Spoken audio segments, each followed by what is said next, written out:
Assalamualaikum warahmatullahi wabarakatuh. Hamdan syukronillah mabad.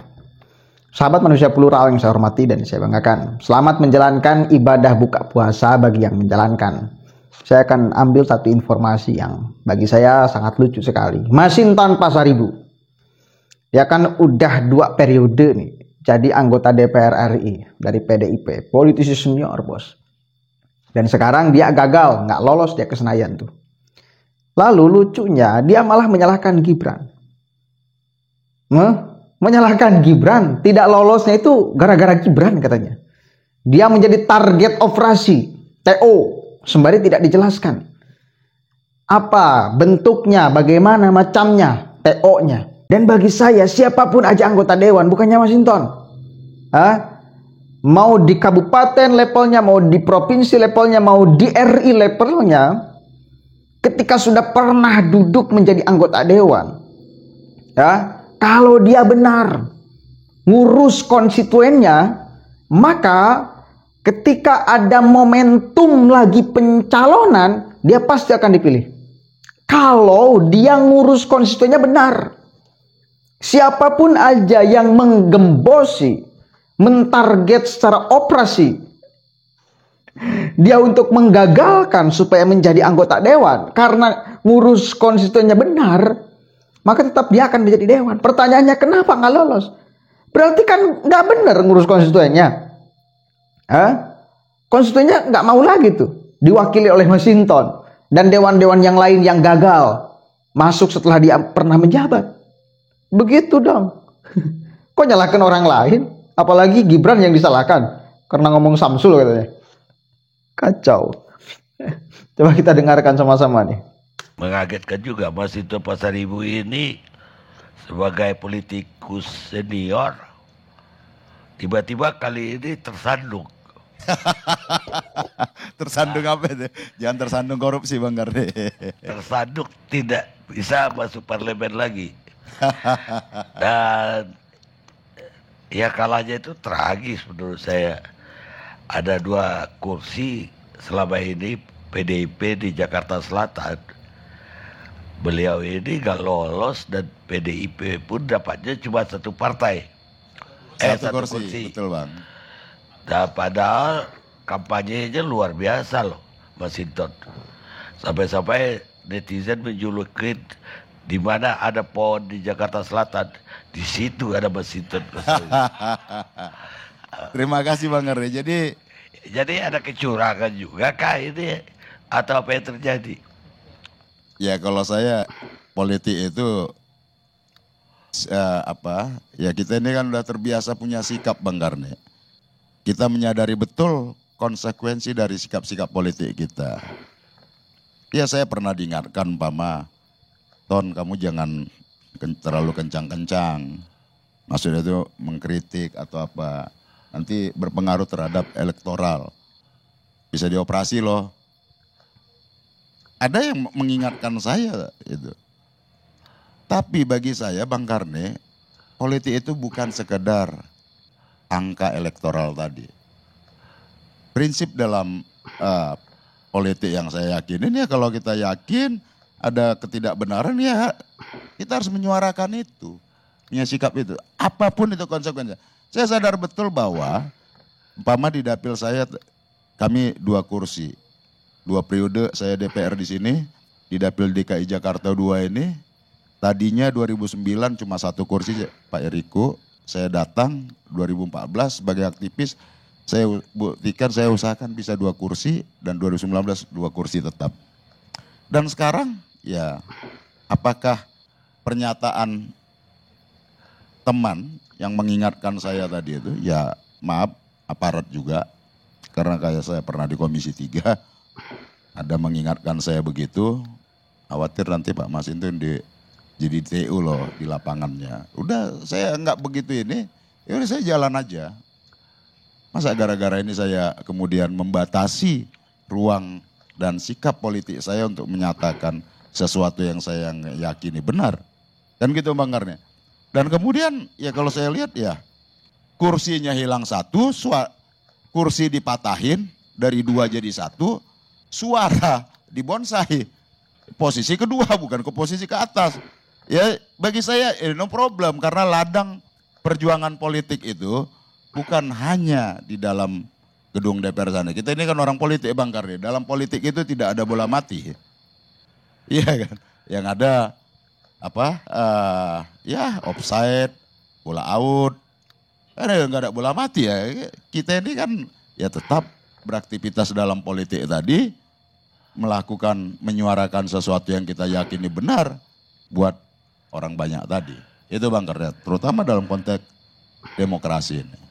Jadi saya tangkap ada kecurigaan juga suara Anda di TO lah, tadi di operasi ada istilahnya tadi.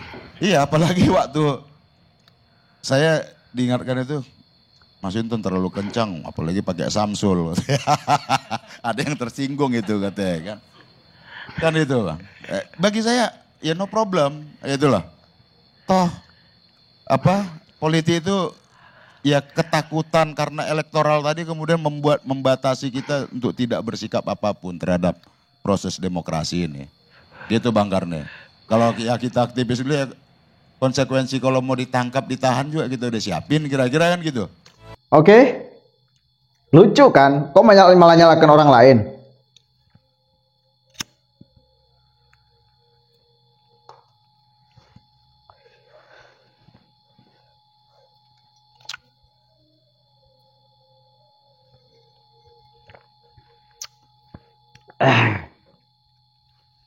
Mestinya pertanyakan diri sendiri. Kenapa masyarakat nggak lagi pilih Anda? Mungkin konstituen Anda kecewa kepada Anda. Dan salah satunya mungkin boleh jadi gara-gara Anda mengatakan Samsul meledek, menghina Gibran itu ya. Akhirnya konstituennya kecewa tuh. Aduh, saya diwakili oleh orang kayak gini. Gak mau ah. Pokoknya kalau nanti nyalonkan lagi saya tidak akan pilih Mas Hinton. Kalaupun sekali lagi masyarakat ditarget, dioperasi supaya tidak memilih Mas Hinton, tapi bila Mas Hinton benar menjadi anggota dewannya, maka saya yakin 100% masyarakat itu akan tetap pilih dia kok.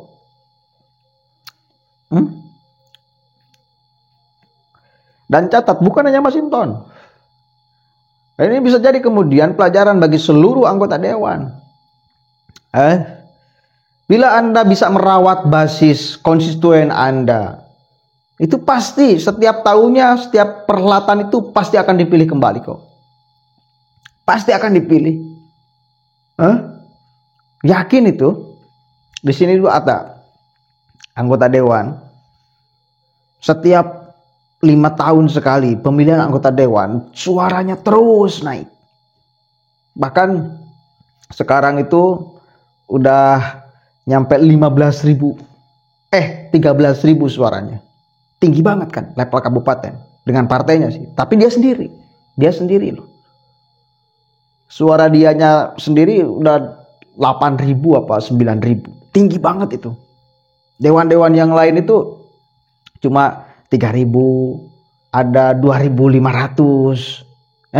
Dia 8.000. Saya cek, kok bisa? Dia setiap tahun itu nambah tuh suaranya. Perwakilan partainya 1 doang. Nggak ada lagi yang lain. Ketika saya cek, ternyata memang setiap 1 tahun sekali ada hubungan emosional yang dia bangun beserta konstituennya. Setiap berapa bulan sekali dia ada ikatan emosional dibangun dengan konstituennya. Sehingga kan dari bibir ke bibir itu ngomong, oh ini bagus nih anggota dewan nih. Rugi kalau kita sebagai masyarakat nggak pilih dia tuh. Ada yang kayak gitu. Walaupun ada orang yang menggembosi, jangan pilih anu. Jangan pilih anu, saya yakin. Masyarakat tetap akan pilih dia. Karena sudah merasakan. Bagaimana kemudian ketika dia menjadi dewan. Ada perhatian kepada masyarakat. Begitupun sama Mas Hinton. Bila memang dia baik, ya, menjadi anggota dewan, menjadi perwakilan konstituennya, maka siapapun yang menggembosinya itu nggak bakalan laku. Kalau memang ada yang menggembosi, Artinya satu, jangan nyalahkan orang lain ketika gagal. Salahkan diri sendiri. Berarti Anda kurang benar ngerawat basis Anda tuh. Itu loh. Jangan keluar. Salahkan Anda. Lagian, siapa suruh ngeledek Gibran dengan Samsul tuh? Kan bukan Gibran yang memulai, ente kan yang memulai, Pak Masinton. Ente kan yang memulai. Jadi itu bukan orang lain yang menjadi masalahnya, tapi masalahnya di Anda. Ya, jangan nyalahkan orang lain lah. Geli saya mendengarkannya. Dan untuk dewan-dewan yang lain seperti itu bagi saya. Untuk dewan pemula yang akan jadi, boleh jadi masyarakat menguji. Oke, kita uji nih, ada dewan baru nih, uji, kita coblos saja. Ketika dia jadi nih, di kemudian hari di 5 tahun selanjutnya, bila dia baik, urus masyarakat, akan dipilih lagi. Bila buruk, oh udah, kemarin kita coba pilih dan dia menang, ternyata dia abai kepada masyarakat, udah nggak dipilih lagi. Begitu loh. Coba aja di tempat-tempat kalian. Rata-rata petahana yang bisa merawat basisnya, yang kemudian bisa merawat konstituennya, dia terus akan jadi kok. Begitu ya. Jangan nyalahkan orang lain, salahkan Anda. Assalamualaikum warahmatullahi wabarakatuh.